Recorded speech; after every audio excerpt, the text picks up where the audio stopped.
I've lost brakes. I've lost brakes. Good morning, everybody. Good morning. We finally, well, the Mustang made it here. It's the first drift day. The first drift day in the Mustang. It's going to be awkward because it's left-hand drive. I mean, I've obviously got used to driving this left-hand drive now, but skidding it around the track, which I've always been driving right-hand drive, might be a little bit difficult. We actually ended up getting the hydro fitted the other day, so I went around to see my mate Dan. Thank you so much, Dan.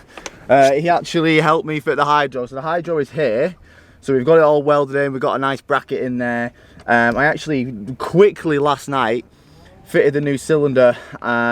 Luckily, I managed to get the old brake lines to go over and fit in this cylinder with a little bit of bending. It's not ideal. It's not a long-term solution. I don't want to be running this long-term, but I literally had last night to fit this hydro. So it works a lot better than the old one. I have bled it as much as I can, and there's no air coming out the back. Now, ideally, you want to like run like 2 litres through, because when air gets trapped here, in my experience, obviously when you're changing the lines, it just takes forever to get to the brake caliper. I've bled it as much as I can at the drift day now, and it works. Not as good as the one in the 350, but I don't know what kind of brakes are on the back. I don't know what calipers on the back, and etc, etc. So we're gonna make it work today. It does work if I literally hold off it, but we see how we get on today. It's nice and nice and moist today, and it's a bit wet on the floor, so it should be quite good. First ever drift day in the Mustang. I'm very excited. I'm very excited to see what it sounds like and see how it feels like actually transitioning and stuff. It's not got a welded diff in here. It has got an LSD, so I'm interested. I'm intrigued to see what it feels like transitioning. So it's about 9:30 now. I'm just going to go and get signed on and stuff. The car's ready. I've got all the tools here. I just did one more quick bleed of the hydro, and there's like no air in it whatsoever, so we'll see how it goes. Oh, we're just going to come and do the first couple of boring corners just to get used to A, the track, how wet it is, and B, just transitioning the car left and then right, just seeing how it feels, to be fair, because we don't want to go straight into that track. We have no idea how the car transitions or anything, and how slippy it is. We have got new tyres on the back, so last time I spoke to some 350Z boys, and I went through like 2 or 3 sets of tyres, and they were like on one set of tyre all day, and then they did another drift day, and he told me these new tyres to buy. They're called like Accelera. They're like 120 quid for like 2 brand new ones, and they said that they just last forever. So we're trying out some we got some new tyres on the back, which is absolutely putting out some big money cash bills. I don't know who are I spending money, but so hopefully they last all day. So this is the first time me actually transitioning left.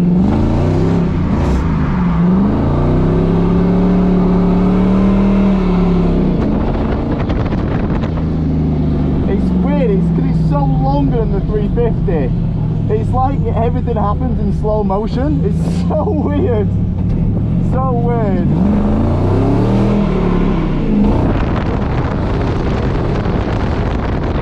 What? Are you there?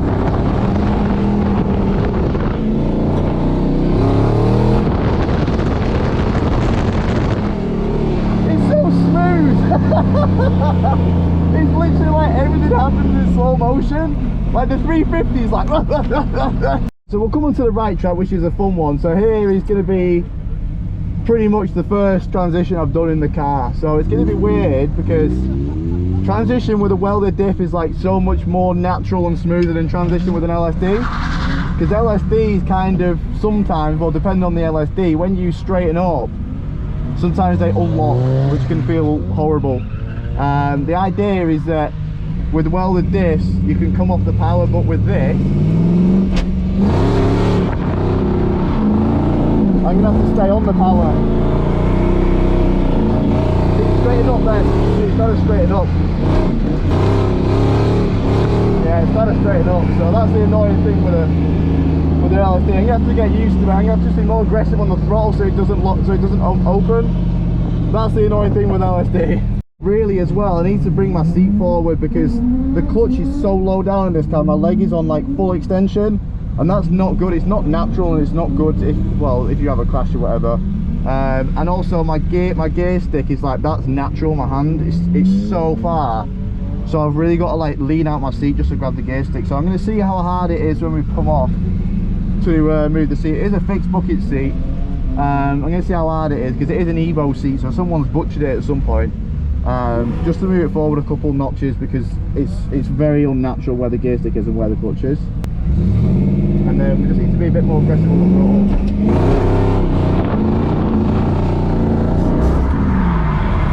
Too aggressive on the throttle.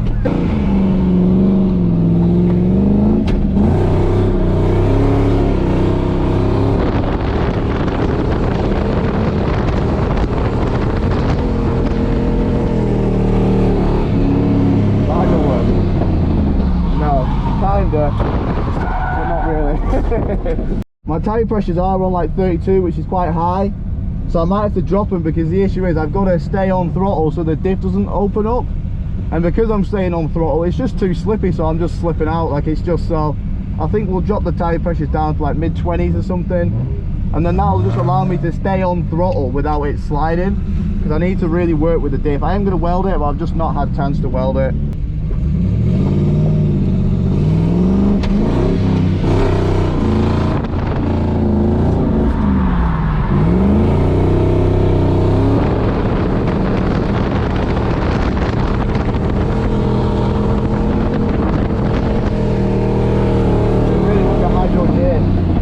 Doesn't work, which is annoying. Hydro issues, for fuck's sake.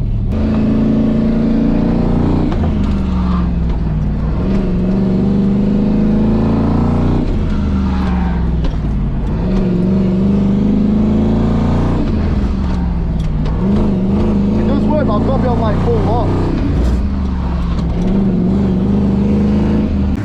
Okay, so the main issue we're having is the hydro just doesn't lock when the car's straight, so when we're coming off that bend I need to throw it and then fully commit. I think it will, I just need to get used to, I need to know the limits of the hydro, so I don't just want to throw it and then it not work and then end up in the grass. That, and also the LSD is, every time I'm coming off throttle it's kind of wanting to straighten out, so I've got to stay on throttle. Now it's even harder when it's so wet and it's so slippery, because if I stay on throttle it's just pushing me fucking miles out. So I've put the tyre pressures down, I've come back in, obviously I put them to 30 but they went up to like 37 because of the heat. So I put them down to like 25 and the track is drying up, so I should have a lot more grip now, meaning that I could just stay on throttle for longer and hopefully it doesn't try and straighten out. So we're going to go out now and see if that's made much of a difference. Okay, so I've come out and I've just done one lap, the track is massively dried up and I've got way too much grip. I'm fighting the car, so we'll do one more. But on this one we will try and we'll be confident with the hydro. We'll just say fuck it and just send the hydro. I'm kind of confident that the hydro is going to work. I've just got to be at a more angle, but we need some more tyre pressure. I put it down too low. I've come out, the track's dry and I've just not got enough power. I'm just like, I'm really fighting in the living daylife out of it. So we'll do this one more and then we'll go and put a bit more pressure in, because I feel like I'm driving like an Lexus IS 200 right now.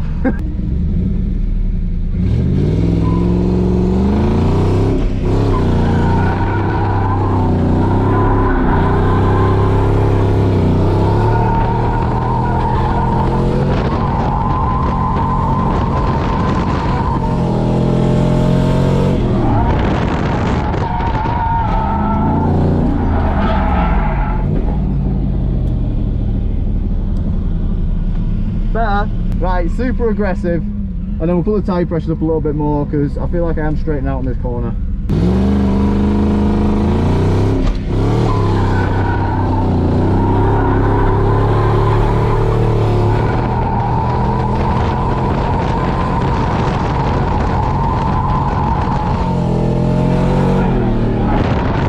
Oh shit! I've lost brakes. I've lost brakes.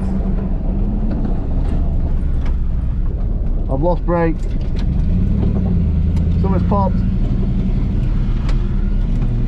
Oh no. It's a good run, but fuck me, I've got no brakes. Mate, I lost all brake pressure then, my hydro. Just saw your front wheels lock up, I was like, oh fuck. So my rear brake line has just fucking popped. You can see it all wet here, all wet on the axle. I'm gonna cut back this all this shit here. Oh, I think I can. Is that a hole there? I think that's a hole. I don't know. I'm gonna peel all this shit back. It's really fucking hot at the minute, but I'm gonna peel this shit back and see what's going on. I'm so annoyed. That was a really good lap as well. I was really getting used to the car and the hydro. So see this tiny little slit here. I'm rubbing it and it just pisses out fluid. It's really not good. The thing is, it's not the end of the world because I can literally just take off this pipe and I can go to a brake company and they'll just make a braided line for it. Okay, so I've clamped off the brake line and it's not leaking, which is cool. I mean, obviously I knew it wasn't, but now it's not leaking that well. I'm half tempted to just go back out and not use the hydro. Okay, so there's a company about 15 minutes away. I've rang them, I said, can you make braided lines? They said, yeah. I said, if I bring one now, will you be able to replicate it? He said, yeah. So I've clamped the rear brake line. I'm gonna drive there, get them to make a braided line, fit it outside the car park, come back. Or just, yeah, no, fit it outside the car park and then come back. So, I mean, to be fair, it's only 12 o'clock, so we've got plenty of time. Like, dinner's not even started, so we've got the whole afternoon. So, the thing is, it's weird, is that the one that's the other side, I've looked, because if it was the same line, I was going to get them to make two. But the other line is the standard line, and that one's been replaced. So, for some reason, they have to mark it one as blue. I'm not sure if this is a shit line or whatever, but yeah, we should be okay. We're going to get back, put that line, we're going to have to bleed the hydro. Luckily, all the brakes didn't empty out the cylinder, the front cylinder, so all the other brakes are fine. I've got a working pedal now. It's just that one line that's emptied, so we'll have to just bleed that one line. And then we'll get back out because I'm not ending it when I've kind of just realised how to fucking drive the car. So we're trying to drive to this brake place. I'm beached. Look at the size of this fucking speed bump. I'm literally, I'm beached. So I'm gonna have to take it off here. Or we might just, should I go a bit further? If I go a bit further over, I kind of need to get up there. Look at the fucking state of this. Right, you're gonna have to drive. I'm gonna have to push. I have to lift it up or something. Okay, so we're outside this place called Compbrake in like Billingsway in Wigan. They're literally like 5 miles away from Three Sisters, so they're having a look now. The Mustang's just here. We're outside this fucking place. My bumper's come off. I've probably got an hole in my subframe, hopefully not in the engine. They're having a look now. Apparently it is a bit of a weird thread, but I think they can do it. I think they said they can do it still. Hopefully they don't charge me an arm and a leg because they know that I'm in need. Perfect, and it's straight as well, so no stupid little bends. Yeah, it shouldn't rub on. Perfect. As well. Oh mate, you're a legend, right. Okay, we've got a new braided line at the back. Those guys, it was Compbrake in Wigan. Massive shout out to them, like absolute legends. They really helped me out there. So we're gonna head back to the Teresa's. It's 1:30, so we're gonna get there about 1:45. So we'll have a good 3 hours or so to have at the track. We've not eaten, so I might just have to grab something if we go past the shop, or just get when we get back to the thing. But hopefully we'll have another few more hours. But we've got to get there, and we're gonna have to bleed it again. We're gonna have to bleed that rear line. Hopefully it shouldn't take too long, but we're gonna have to bleed that and the hydro. So yeah, let's just get back and not waste much time. Right, we've bled it up as best as I can. I don't want to sit there bleeding it for hours. There was no air coming out, and we only changed the bottom line, so I don't have to do a crazy bleed. But it stops drifting at 4:45, and it's probably like 2:15 now. So we're going to go out and get a few more laps and have some fun. It's a little bit wet now, so it should be a little bit more slidey.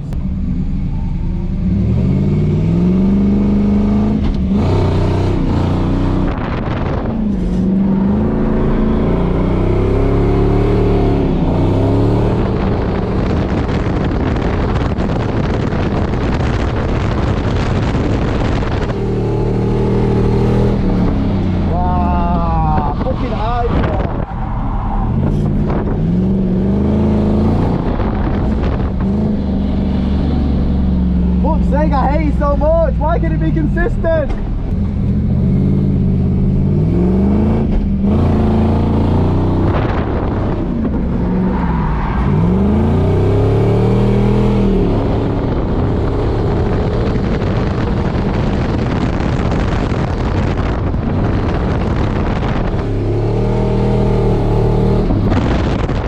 Oh, it's very slippy.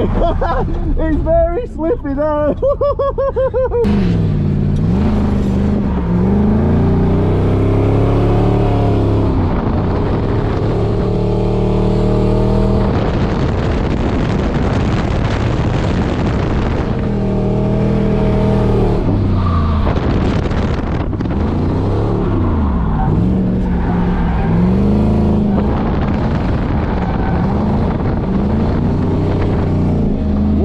rear brake, I'm coming off, man. I don't know what the fuck that is, but I want to do it. I want to go again. See, I've got nothing. Yeah. What the fuck is that? You hear that knocking?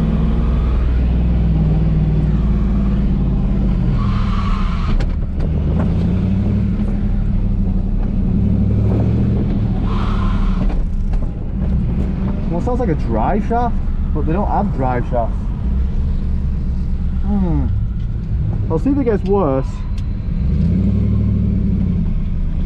Could be like one of the rear, whatever they call them. What do they call them on these axles? It could be a rear axle, but see how it feels. See how it feels when we're creeping up here.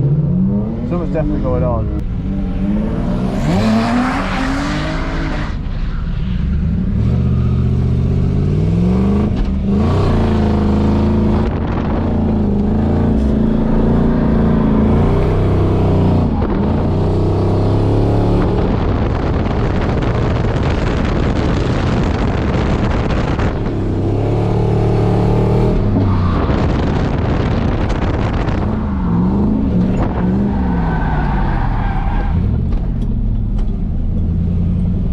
Good, but I worry about the brake. Let's see what the fuck's going on. Okay, so come in. I've got both wheels off. I can't actually see anything wrong. Nothing's loose.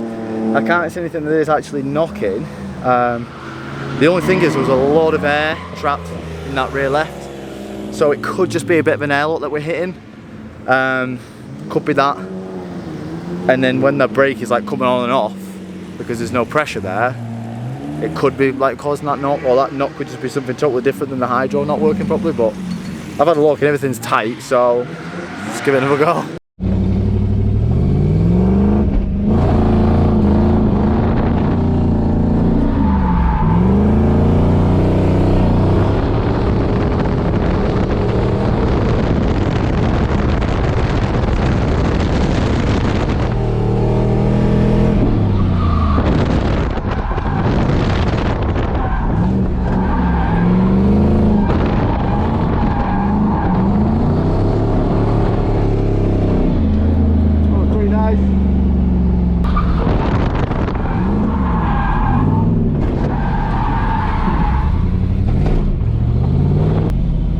Is that not getting worse?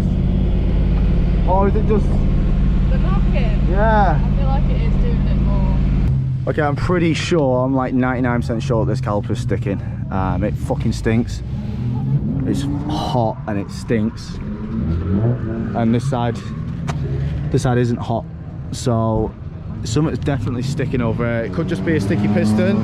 Right, I think it's a sticky piston. Because it's not that bad there, and then there's a bit there. Woo! Shit! Shouldn't be that stiff. So, what a boy. I think it's a sticky piston. Let's have a look. Okay, so I took the caliper off and I put the wheel back on, and it span way freer. So I've just rebuilt them brakes really quick, and I've removed. On a lot of cars, I remove all the metal pins and the calipers on the pistons and the calipers, because I actually feel like they just cause more issues. On the S13, it was constantly binding, and then I just took them off, and then it was fine. So I took them off, put some copper grease on, tightened them back down, and that's freeing a lot more spinning a lot more freer. So I'm actually going to do the same to the side while I've got time, while I'm here, and just take those clips off and just copper grease them, because one of the pads was like properly stuck to the caliper. So I like copper greasing. A lot of people don't, but I have old cars and I find that copper greasing them just works way better. So let's do the other side. But I think I found the source of the knocking. So this is the rear axle. Remember when I said it sounds like a drive shaft? These don't have drive shafts, but I'm not sure if you can see that. These four, I don't even literally know how this thing is like bolted in. I guess it's these four bolts here, and then I have got spare rear axle at home, but I don't understand how where it. I don't know. But anyway, right, we're calling it a day. Too many things have broke. We've had a brake line pop. Now there's something up with the rear axle. Now it's too overexposed. Thanks camera. Okay, that'll do. Yeah, there's something up with the rear axle. It's Hopefully it's just like, hopefully there's a bearing at the end that's just doing that. I did speak to Max and he was like, yeah, he was like, I'm not sure what's going on there. He was like, when he changed the diff and he changed his rear axle, he said that someone in the past had welded the axles into the diff, and he was like, maybe this is why, so maybe it's a common thing, but it's got tons of play in the end. I don't know if the whole shaft is moving in and out of the diff, or maybe it's just like a bearing at the end, but it's a solid axle. So it makes me think that it's maybe moving out the diff or something. But so I'm gonna go back and research that a little bit. Hopefully, just get the car home. It is wobbling a little bit. That's how I noticed it at first. It was like wobbling a little bit. It's not crazy, but it is noticeable. You wouldn't really notice it driving a straight line. We just heard it knocking when we was transitioning and stuff. So obviously, it's just go dung dung dung dung. So maybe it's a bearing, maybe it's a diff, maybe I don't know. We'll find out. But I packed everything away. We're gonna call it a day. I am actually really surprised of her. I mean, she's not the best drift car in the world, but it's really fun to drive, and it's definitely challenging as well. It's definitely challenging. Just getting used to a new car, especially with being left-hand driving. I went to hydro with the right. It's been really interesting, but it's been a really good day. It's so good having three sisters so local, because right now, if it was at Santaport, I'd have to do a massive drive home on that, and I really want to do it. So thanks for watching, everyone. I love you all with the Mustang, and I know I'm going to get some more comments saying, oh my god, what the fuck have you done swapping this for a 350? I love it. It provides content, it's cool, it's different, and it's just something new, you know, and that's what I really like about it. So I love you all. Hope you enjoyed this. Probably not as good. I'm not as good in this as a 350, but I knew I wasn't going to be. So nowhere near as good as a drift car. But yeah, I love you all, and we'll see you in the next one. Let's get to fixing this fucking thing.